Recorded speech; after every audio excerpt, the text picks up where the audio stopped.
actually define the Trinity. And that was the issue with his debate. And even the nature of the debate, if you saw, he wanted to do time. And every time I would ask a question at the end of my section for him to actually rebut it, he wouldn't engage with it. So that's the way he debates. And actually, after the discussion off camera, he came up to me and was like, "Oh, you actually did very well, and looking forward to speaking to you in the future, so on and so forth." But I told him like this wasn't like it wasn't genuine. It wasn't genuine. It wasn't genuine at all. But yeah. So why do you reject Christianity or the Christian message?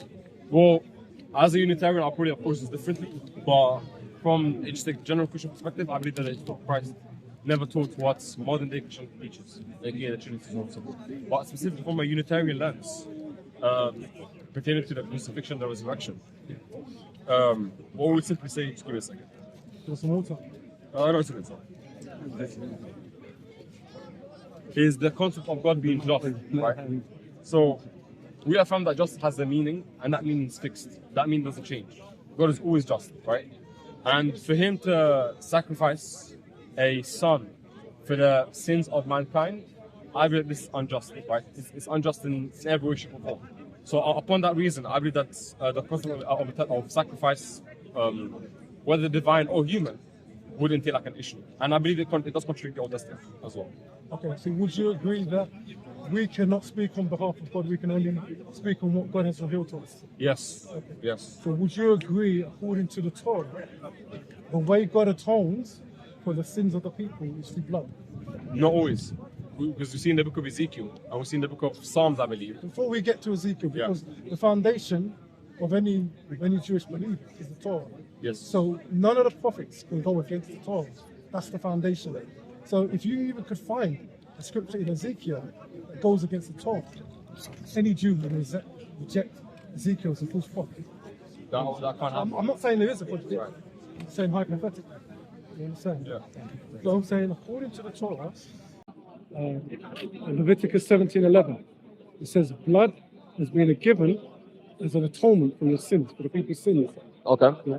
And so basically what we will say is Jesus enacted the new covenant by his blood. Right. Yeah. So what is it that you reject about that? But again, if you're going to give the answer of saying that, well, hold on, in the case where hypothetically speaking, Ezekiel does contradict. No, I'm not saying he does. Hypothetically. Yeah, then it wouldn't like the Jew can just simply reject Ezekiel. Or that causes like an epistemology problem. Because if the way for them to know that Ezekiel is a prophet is going to be through the body of the books of the Torah and the books of the prophets, but at the same time they reject it, it means there is no actual way. No, I was giving a hypothetical. I don't believe.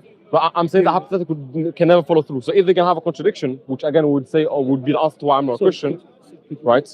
And just to circle back, yeah. This way. Yeah, and to circle back on the point of sacrifice, again, it being taught in the Torah doesn't negate it from being unjust. Because what we're saying is that there's going to be definitions of, for example, justice, that we know what it means. And a book defining it as something else doesn't change the definition. So a proponent of divine command theory, which I would affirm all Christians are, you find out whatever God commands must be good. Well, that's not, we don't believe in that. We don't believe in that concept. We affirm that when it comes to good and evil, they're going to be a reflection of God's nature. Good is a reflection of His nature. And therefore, justice can't be changed. You can't just change the definition of justice. It's fixed. So that's why I reject the concept in Christianity regarding sacrifice. That's pretty much it. Yeah, here's the point. What you're doing, you're rejecting revelation.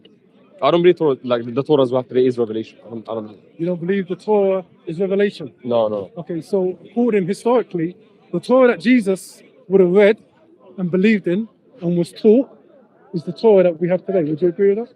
The Torah that the historical Jesus but I don't believe that Christ confirmed the entire Torah. He didn't confirm it. Regardless, the Torah that he would have read and be taught is the Torah that we have today. Yeah, according to the New Testament account, yes. But I don't believe the New Testament account is revelation either. So what I'm saying, we have the Dead Sea Scrolls, yes? Which don't date to the historical Moses. No, that predate Jesus, yes? Yes. Okay. So Jesus would have read a Torah in his day, right? But how does that prove that it's revelation? Okay. What I'm saying is, we would agree that Jesus, the Torah that we have today, is the Torah that Jesus accepted. I already gone We to agree that. with that, yeah? Okay. Now, according to even the Quran, it says that Jesus came confirming the Torah Baina Yadayhi, that was in between his hands.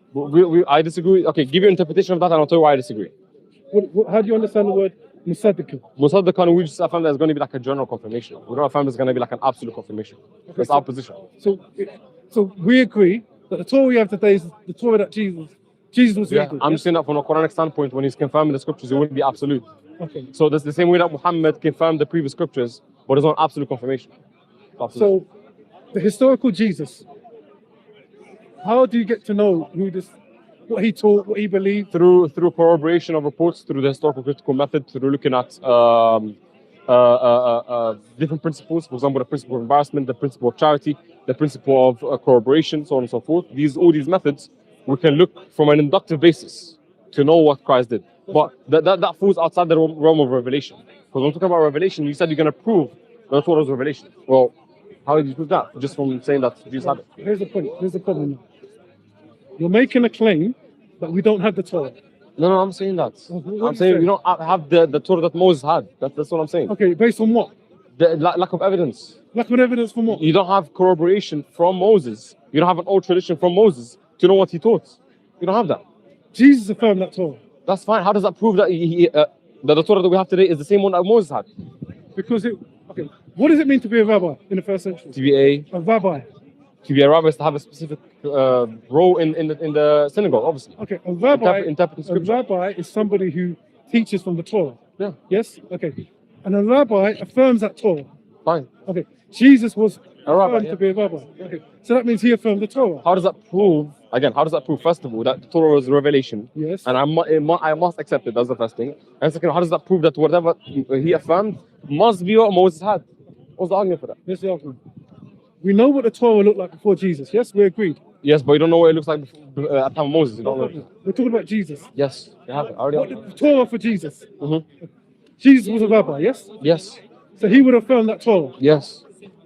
So if Jesus was a prophet and he affirmed that Torah, that means that Torah is good.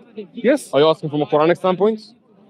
From if you believe Jesus was a prophet, yes. Yeah, but I don't believe he confirmed all the Torah. That's the point. From the Quran? Yes. Okay, show me from the Quran. He didn't. Yeah, the Quran talks about how Christ came to teach the Jews much of what they have misunderstood. So that already implies. Show me the passage that you're referring to. I can't recall it off my head, but if one of the brothers can get it out. Yeah, get it out, because it should be chapter 19 of the Quran, where Christ came to remind the Jews much of what they have forgotten, which is why prophets are sent to begin with. Okay. Prophets are sent to rectify. Get the passage on. But again, this has nothing to do with the argument, because the argument is prove to us that the Torah is revelation to prove to me that I must believe in atonement. If Jesus affirmed that Torah, yes, then that Torah is good, yes? If the Quran says that Jesus affirmed it holistically, you have to prove that. Okay. If Jesus, historically, even from the HCM, historical critical method, they would say Jesus was a rabbi, yes? Right. Who had disciples. Yeah. Now, historically, a rabbi is somebody who affirms the Torah and teaches from that Torah. By the way, when it comes to which book of Moses did you quote to prove atonement? Which verse was it? Well, 17:11. Let me pull up. I'll read it, yeah. So we can actually go this.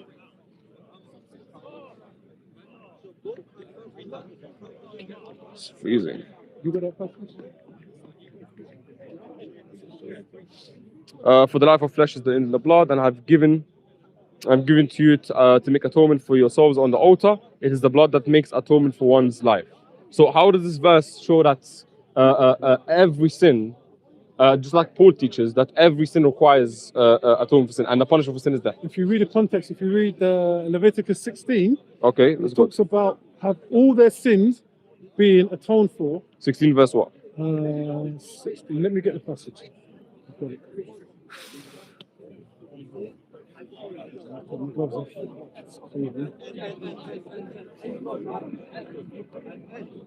Because I found that the Jews historically would have had atonement for specific sins, but my response is that they don't have atonement for all sins, which is what Ezekiel taught.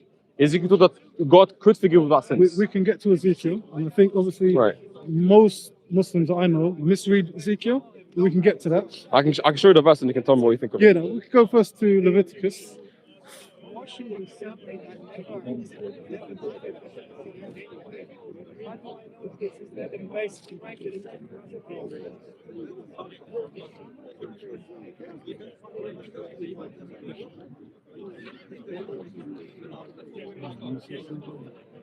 So, for example, we have Ezekiel 33:14-16. He says, "And if a wicked person, Is that mine? and if I say to a wicked person, you will surely die, but they turn away from."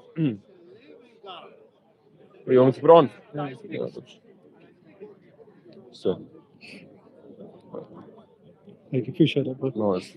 It says here, "And if I say to a wicked person, you will surely die, but they turn away from their sin and do what is just and right, if they give back what they took in pledge for a loan and return what they have stolen, follow decrees that give life and do not evil, that person will surely live, they will not die." Right? So this says that as long as a person turns away from his ways, God will forgive him. Okay, no problem. Right? Here's the problem. Yeah, absolutely. God can forgive because he's made a way of atoning for their sins. Okay. Big difference. Unfortunately, most Muslims conflate the two. Atonement and forgiveness are two separate things. Did you understand the point I just made? I got you, but look, for example, here we have Hosea 6:6. "For I desire mercy, not sacrifice." Okay. How do you explain that? Okay, we can get to that. Here's the point. Leviticus 16 Yep. and verse 34. 34. So the last bit. "This is to be a lasting ordinance for you. Atonement is to be made once a year for all sins of the Israelites, and it was done as the Lord commanded Moses." Okay, so this is the day of Yom Kippur. Okay. Okay. So it makes it clear that all sins are atoned by this blood sacrifice. Right. Okay, and this is how the Jews would have their sins atoned for. Right. But do you see the jump from this to an innocent man being unalive for the sins of mankind? That's the jump that I'm talking about. That's unjust. So what I'm saying, do we agree life is somebody's life has to die for this? It doesn't say somebody's life. It says using. Whose life, according to the passage? There's not human beings being sacrificed. No, it's a life, yeah. But it's not a human life. No, I'm not saying it's human life, Right. but a life. Yeah, of course. Yeah. So we agree that it's the life of an innocent being that has to atone for the sins of Israel. Yes, we Right, agree. but it can't be a human life, because human life has a higher moral ground than animal life. But Right? we agree that life of an innocent being atones for the sins of Israel. Yeah, yes? animals are innocent, obviously. Okay. Yeah, so we agree on that. Yeah. Yeah, but it can't be human. That's the point. Why can't it be human? Because if it's human, it employs injustice in God.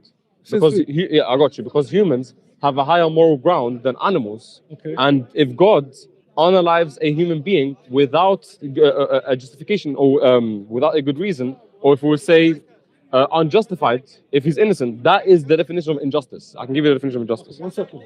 Now, you believe Abraham was a friend of God, yes? Yeah. Was Abraham willing to unalive his son? He didn't. It didn't happen though. No, was he willing to do Yeah, it? but God had full knowledge that it wouldn't happen. 1 second. Here's the point. Yeah. He was a friend of God. He knew God personally, yes? Yeah. And if somebody knows somebody personally, you know what is right and wrong. You would know if somebody's going to tell you to do something that's unjust, yes? Yes, but when it comes to him commanding, God commanding him to do that, again, it didn't happen. No. So it doesn't turn into an issue. You're missing the point. And this is like a two-quote way as well. No, so you're just flipping the back of No, it. listen to the point I'm trying to make. Listen to the point. Abraham, we agree, Abraham was a friend of God, yes? Yes. He knew God personally. Yep. When, I don't think it's in the Quran, but according to the Bible, when God said he was going to destroy Sodom and Gomorrah, Abraham objected to God. He said, no, God, how can you destroy a whole city? What if there's 50 righteous? Right. Because he knew the character of God. He knew God. But they were was a just sinful, God. right? And then he asked God, if there were 50 righteous, would you destroy it? God said no. Then he said, if there were 40 righteous, would you destroy it? He said no. And then he came down. Here's the point. Abraham knew God intimately. He knew the justice of God. But when God told him to sacrifice his son, he had no problem with that because he knew inherently it wasn't unjust. He was willing to sacrifice unalive his son because he believed God was able to raise him from the dead. Okay, but first of all, this answer the objection for two reasons. First of all, it's a two-quote way. Okay. So you're saying, well, hold on, you think I have the problem, well, you have the same problem too, and therefore I can't answer it. Again, the main objection is this. we know what justice and injustice means. Unaliving someone who's innocent is, by definition, unjust. Now, if you say that unaliving a human being who's innocent is just, then that means you change the definition, and by that standard, I can simply reject that definition. Okay, so here's the point. That's the point. Then you're going to have to say, Abraham. He didn't unalive. He didn't commit injustice. Okay, here's the point. Was he going to do it? Yes, he was going to do it. Yeah. Okay, so does that mean he believed in a God that accepted human sacrifice? No, that doesn't follow. That doesn't follow. How does that not follow? Because again, we can simply say that Abraham was ordained by God to do this. Yes. And although he did follow up with trying to do it, meaning what? God stopped it. No, 1 second, brother. So again, that doesn't mean that God is okay with it. Again, you have to just give me a second. You have to give your argument to why is it the case that because God commanded him to do it, then this means that according to Islam, it's inherently moral to unalive innocents. Okay. Here's my point. This is my point. So it doesn't prove anything. Abraham, Go ahead, finish up. Abraham was willing to sacrifice his son, yes? Yes, but he's a human being. He's fallible. Who's human being? Abraham is fallible. Okay, but by whose command? Yeah, God commanded it, but God knew he wasn't going to do it. Abraham didn't know that. Abraham didn't know, did he? No, he didn't know that. He was going to do it. But he's fallible, yes, he's fallible. He was going to do it because he recognized he was a friend of God. He understood God. He understood God's justice, yes? That doesn't follow. As in that doesn't follow that just because he understood it, that means that God is okay with it. That's One second. Do you know what it means to be a friend of God? Yes. Close relationship with God. If we're friends and I say to you, go rob a bank, what are you going to do? What are you going to say? You're going to say no. That's not analogous. No, 1 second. Because you know, as a friend, I would never tell you to do something that's unjust. I'm saying, look, this is my argument. I'm saying that God commanded it, although he knew it was inherently immoral because he knew it wouldn't follow through. No. Can you give a defeat to that position? The fact that Abraham was going to follow through means he knew it didn't impinge on God's justice. No, because Abraham is fallible. He could follow up with that command, even though he could have, he could believe that it's immoral, and he could still follow up with it. There's no issue. He thought it was immoral. Even if he believed that it was immoral, he could have followed through with it. Here's the point. This is what I'm trying to say. According to the Bible narrative, when he thought God was going to do something immoral, he questioned God. That's fine. The point. Okay. But again, that doesn't justify the argument, because the argument is very simple. Yes. Justice has a definition. Yes. Unaliving a human being is unjust, and innocent. Just give me a second. Is unjust. If someone else is unaliving a human being that's innocent, unjust? Not according to Abraham. Good. So he changed the definition of justice. Who knows God more, you or Abraham? What? Who knows God more, you or Abraham? Obviously Abraham, but that doesn't follow that God. Sorry. Go on. That doesn't follow that because Abraham knew God, that this means God believed that it was more for him to unalive his son. And also, it's not analogous for the second reason. Was his son sinless? Was his son sinless? Yeah. That's irrelevant to the argument. It is relevant. Ask that question. No, 1 minute you said, because you're changing the goalpost. It's not. Yes. It's on topic. Was it sinless? You said human. You talked about the value of human. Yeah. That was your argument. I said an innocent human being unalive. Not the value of a sinless human. I said the point was an innocent, because we're talking about the Messiah that you believe is sinless, right? Yes. Yeah. So the talking point is regarding an innocent being unalive. That's what I'm saying is unjust. But your initial argument was the value of a human. An innocent human. That's the point I'm trying to make. Now you're saying that it was immoral for him to unalive his son, yes? If he was innocent, yes, of course. Can God command something that's immoral? No. So when God commanded him to unalive his son, was God God commanded him to take him and unalive him, but he knew it was going to follow through. That's the point. You know what you're contradicting? It didn't actualize. Listen to what you're saying, bro. Listen. You're saying did the command actualize or not? 1 second. You're saying God cannot. Point one. God cannot command something that's immoral. Yes. Right. We agree. Yeah. We're agreed. And it didn't happen. It didn't happen. Can we agree? Yeah. God cannot command something that's immoral. If by command you mean actualize this said thing, then no. I'm saying God cannot command something that's immoral. Again, if by command you mean actualize said thing, aka unalive someone, then no. A command is a decree. To decree something. Yeah, the decree wasn't meant to be unalive. The command was simply for him to take him and test him. That's it. No. According to the Bible, that wasn't the command. According to the Bible, he was commanded to sacrifice his son. Yeah, again, it depends on the definition of command. If by command you mean actualizing the thing said, then no, God can't do that. Okay. It can unalive an innocent. So if by command you mean saying testing that person with that thing, then that can happen. There's no issue with that. 1 second. God forbid. Can God even command? Oh, no, it's going to be blasphemy. I can't even say it. The point of the matter is, God cannot command evil. If by evil, yeah, but if you say command evil, that means that evil must actualize. I reject that. No, command it even If it doesn't actualize it. If it's commanded, by definition, it has to be actualized. It has to. No, not at all. Yes, of course. Not at all. Can God command something that's not actualized? Yes, of course, yeah. Like what? For example, he said that he was going to destroy Nineveh. He decreed that he was going to destroy them, and then he changed his mind. So God changes? Okay, change according to you? Yeah, they repented, so God said he wasn't going to destroy them. So did God knew that he wasn't going to do it? Yeah, because obviously God in his foreknowledge knows. Okay, good. But here's the point. So his eternal will was to never destroy it, Here's right? the point. When God commanded Abraham to sacrifice his son, was that command evil? Again, if by command you mean decree for him to unalive the son, he didn't do that. The command itself. Forget about what was going to actualize. Yeah, the command itself. He tested him with saying that. Was that command he evil? told him to unalive his son, but he didn't intend for him to unalive Was his that son. command evil? No, it wasn't. It wasn't. Okay. No, It wasn't. no. Now, Because he didn't intend for him to unalive. Abraham willing to do it? Yes, Okay. So did Abraham understand God's justice more than you and me? obviously understood God. Okay. Yeah, okay, So yeah. according to Abraham, to unalive a human wasn't unjust. But again, in his eyes. that's not analogous to the discussion, because the whole critique that I'm bringing to you Yes. is an innocent human being. Okay. Now you're changing the. It's always been the same No. about an innocent Messiah. You said a human being. And this. Okay, so can we deal with the critique, please? Okay, The substance and innocence. Because he was sinless. Yeah, So if because he was so sinless. hypothetically, if Jesus did have sin, then it would have been fine. Yes. That's a different discussion. We're No, talking but about according to you, would that be fine? if you're sinless. If he had sin. I'm not sure. I can't speak on that. I can be agnostic on that. That's No, not but sure. what I'm saying, you're changing the goal. No, but I wanted to deal with the critique that's been assessed. The critique is that Christ was sinless. Yes. Right? Yes. I'm saying that unaliving someone who's sinless, that's innocent, is unjust. Okay. Deal with that, please. Jesus was willing to do it. Yes. That doesn't change that he was sinless and he was innocent and he had to be unalived for the sins of mankind. First of all, I'm saying that if I'm willing, let's say this. If we're in a court, right, and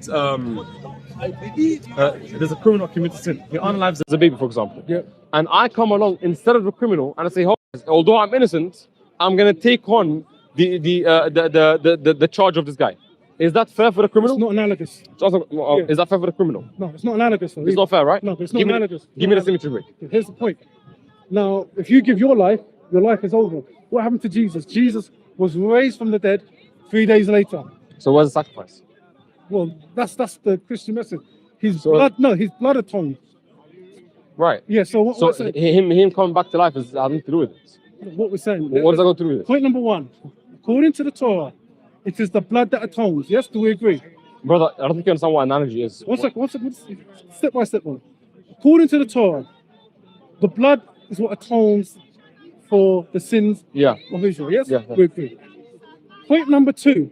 According to Abraham, it's not an injustice to sacrifice a human life. I don't go Do on we that. agree? I don't go on that. I don't go on that. Because again, you're not dealing with the critique, you're not dealing with the substance. The substance is the response that you gave is, oh, hold on, it's not analogous to the example of the court, because the example of the court, that man doesn't come back to life. But again, that doesn't deal with the analogy, because we know in every analogy between two examples, there's going to be differences. But the distinction is whether or not this difference is actually changes the cause or the effect of said analogy. That analogy they gave of Christ come back to doesn't change anything. The whole point is that someone innocent still died for someone that's guilty. Step by step. My second point was that Abraham, it wasn't. You're not giving a clear symmetry break. Let me explain. Point number one, blood atones for sins. We agreed. Yeah, we're on the same page. But just tell me the symmetry break. That's what I need. Point number two, it wasn't injustice for Abraham to sacrifice a human life. I don't agree with that. I can go on to your paradigm. Was Abraham willing to do it? Yes. So if he was willing to do it, to him, it wasn't injustice for him to sacrifice a human life. No, we can just say that he's fallible. There's no issue with that. Abraham was fallible. Yeah, of course. We really that prophets are infallible insofar as conveying the message. They're fallible in the actions. Okay. No issue with that. According to the Quran and even according to the Bible, apparently he is the father of faith. That doesn't make him that he's infallible now. It doesn't change anything. Well, according to the Bible, this is the faith. Does that mean that he's infallible now? According to our paradigm, Is he infallible? according to our paradigm, Does mean it?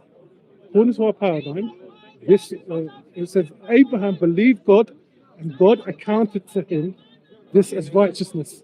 So Okay, this does that mean that he's infallible now? This act was a righteous act. I can go on that in And your this paradigm. act No was issue. a faithful act. No issue. I to can go on God. to in your paradigm. There's no issue. So what I'm saying is, according to our paradigm, and I think even in the Quranic paradigm, it's not injustice to unalive a human for God. Can we agree? Yeah, but we're talking about atone for sin. 1 second. First of all, I'm just dealing with your argument step by step. But no, you're not, because the very objection that I'm bringing is a symmetry break between an example of the courts and the example of Christ. The response that you gave was, and I want to stick to the topic now because we'll keep going in circles. The answer that you gave was, hold on, in court, the man doesn't come back to life. Well, of course, that's not even part of the analogy. Okay. The response that he comes back to life is not cause, is not a big cause to break the chain between the analogy. So again, if you say that in court it's unjust for someone innocent to take on the sins of the other person or take on the charge of the other person, then what is the symmetry break between that and Christ? There is none. So. Yeah. My initial argument, this is your initial, I said to you, why do you reject Christianity? And your initial argument was, if you can watch it back, you reject the unaliving of a human life. Yeah, but by that I meant innocent life, because we're obviously talking in the context of what you believe, which is the Messiah. Okay, yes. Yeah, so that's what I meant. Okay, so Jesus was willing to lay down his life, yes? Doesn't make it just. He was willing according to your paradigm, that doesn't make it just. You don't make it just? No. What's unjust about it? It's unjust about it because it's an innocent taking away the life of someone who's guilty. The same way that in court, if someone willingly takes away the charge of the guilty, you're gonna say that's unjust, right? Because it's not analogous. How is it not analogous? Here's the point. Let me read you Philippians. And let me tell you something. If there's Just tell me the symmetry break. Let me explain. I'm gonna read scripture. Philippians 2. It says this. I can go into your paradigm. I just want the symmetry break. Yeah, I'm explaining. Any court case analogy does not fit Philippians 2. Let me just read it. You can just tell me the substance of it, like. Or just, give me an analogy for this, and then if you want to get it, Philippians 2. Which verse? 2 from about verse 6. I'll get up. I can't lie, it's freezing, bro. Yeah,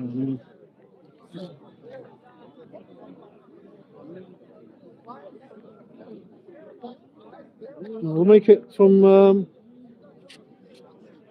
read it from verse 8. 2:8, yeah? Yeah. Who, being in very nature God, did not consider equality with God something. From verse 8. Oh, sorry. And being found in appearance as man, he humbled himself by becoming obedient to death, even death to cross. And therefore God exalted him to the highest place and gave him the name that is above every name, that the name of Jesus every knee should bow. So Jesus was willing to go to the cross because he saw there was a great objective. Right. So according to you, if someone is willing, that makes it good? Well, yeah, obviously, yeah. If Jesus was unwilling, then okay, so problematic, wouldn't it? If someone who's innocent is willing to take the charge of someone who's guilty, is that just? If it meant for their exaltation, well, say that again. Yeah, if someone who's willing, yes. A person goes to court and takes on the charge of someone who's under trial for like 5 years, let's say, and so forth, right? And he takes instead of the guilty. Is that fair? Is that just? I mean, we know people can pay people's fines in that sense. No, talking about someone who's going to prison, someone who's, let's say, who's going to be unalived, right? So someone who has a capital punishment. All your things are not analogous. But just answer my question. Somebody who's unalive is not going to come back to life, are they? That's fine. Just tell me. When it comes to courts, someone who's innocent taking on the charge of the person who's guilty. Is that fair? No, that's not fair. Exactly. That's the point. But your argument is not analogous. That's my whole point. No, give me the break in the chain. Okay. The break that you gave was, oh, hold on, but Christ comes back to life. Yes. That's the answer that you gave. Yes. I'm saying him come back to life has nothing to do with the concept of justice itself. Has nothing to do with it. Because that's like saying, between two analogies. For example, let's say, I don't know, riding a car is like riding a motorcycle, for example. Right? Obviously, there's going to be differences. But the analogy is the same insofar as what's similar. Right? I'm saying what's similar is the way that justice is carried out. I'm saying that in any way, shape, or form, justice cannot be carried out if an innocent dies for guilty. It can't. This is the problem, I think, what you're doing. You're imposing your justice onto God. Right. You're going against what has been revealed by God. Good. So you agree with me that the standard understanding of justice, God can change that, right? Say that again? The way that we usually understand justice, in court, whatever be the case, God can change that. No, we go with what God reveals, right? We go with revelation, yes? I'm saying that if God told you that justice means this, now you're going to change your mind, right? If God tomorrow said, oh, guys, actually, unaliving for the innocent is no longer just, unaliving for the guilty is no longer just, you would affirm it, right? Sorry, say that again. Sorry, let me. If God tomorrow was to say, hold on, guys, actually, unaliving of an innocent for guilty, that's now no longer just, you'll be okay with it, right? Where does God say that? I don't I'm saying if he said that. If God said to who? To humanity. If you were to say, okay, guys, someone innocent dying for guilty, that's no longer just. You would affirm it, right? that's no longer unjust. No longer just, because you believe it's just. Right? You believe that is just. I believe God's way of salvation is just, yes. Right. That's not the question. I'm saying, you believe now that someone innocent, Christ, Yes. being unalive for the guilty is just. Yes. If God tomorrow says, no, that's unjust. Because it fulfills God's justice. That's yes. fine. If God was to hypothetically say next day it's no longer just, you would affirm it.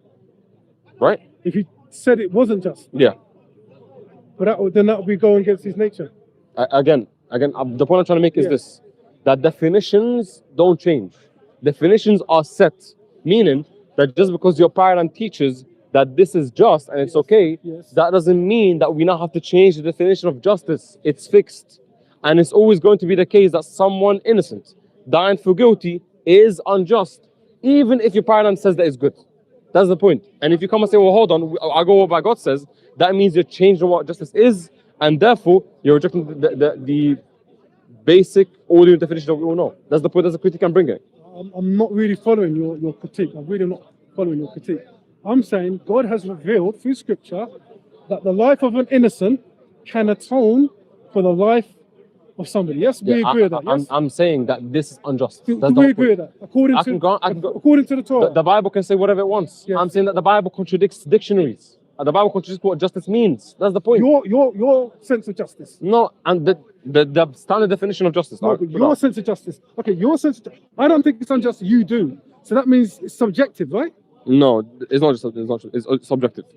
Someone innocent being unalive for someone that's guilty is always unjust. Somebody who's willing to lay their life for the salvation of others. But you just said that him being willing doesn't change it. You just said that if someone in court is willing to take the charge, it's still unjust. You said it. No. So what do you mean? So say that again. Sorry. If we're in court, Yes. and someone innocent comes along and says, "Hey guys, this person is supposed to be in court for in jail for like 5 years. I'm going to take a sentence instead of him." Okay. Here's the Is that difference. just? Here's the difference. Because the reason why it's not analogous. Let me But explain- tell me if it's just or not. No, because it's not analogous. So let me explain more. That's No, fine. that's not. Because It's not just. Okay. But here's the point. Yeah. Jesus is laying his life was to bring the salvation of mankind. Now, for example, if me willing to lay down my life for you, or to give you my kidney, or me giving my kidney to my son to enable for him to carry on living, me laying down my life to allow him to live, I have no problem with that.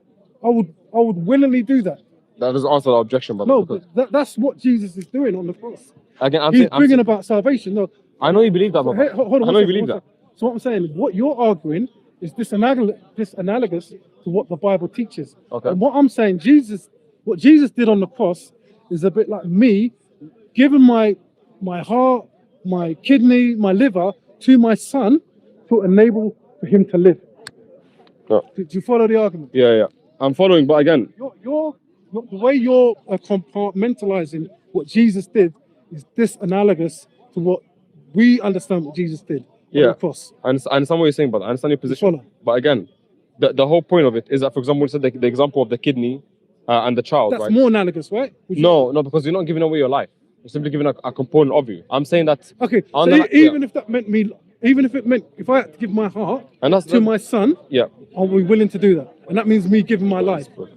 But Isn't that more analogous? Yes. no, it's not. That's the point. I'm saying that the concept, I think, the concept of someone innocent being unalive for someone that's not innocent, that is the definition of injustice. We're talking No. about salvation here. Yes. So you're saying that if there's a greater good now, it becomes final all of a sudden? I'm saying to you, I'm trying to give you The principle, give me the principle. Yeah, if there's a greater good, that's fine. I'm trying to get you to understand what Jesus did from a biblical point of view, okay? And I'm saying it's more akin for me willing to give my heart for my son, if he had a heart defect, for me willing to give my heart to my son, Right. to enable for him to live. Is that you taking on punishment?